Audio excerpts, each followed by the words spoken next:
நான் கர்த்தரை அனுதினமும் தேடுகிறேன். காலையில் எழும்பி ஆண்டவருடைய முகத்தை பார்க்கிறேன்.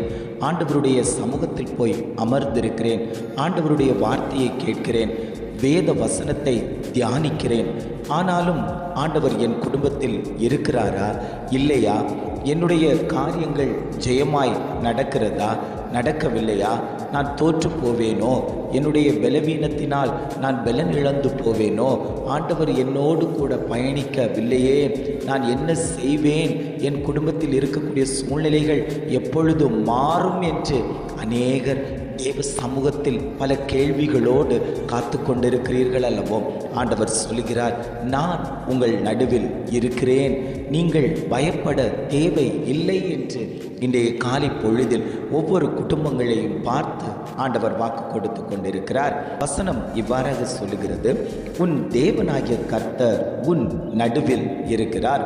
ஆண்டவர் குடும்பங்களை பார்த்து சொல்லுகிறார், நான் உங்கள் நடுவில், உங்கள் குடும்பத்தில், உங்கள் பிள்ளைகளுடைய காரியத்தில், உங்கள் தொழில்களில் நான் கூடவே இருக்கிறேன் என்று இன்றைய காலை பொழுதில் ஆண்டவர் ஒவ்வொரு குடும்பங்களையும் பார்த்து வாக்கு கொடுத்து கொண்டிருக்கிறார்.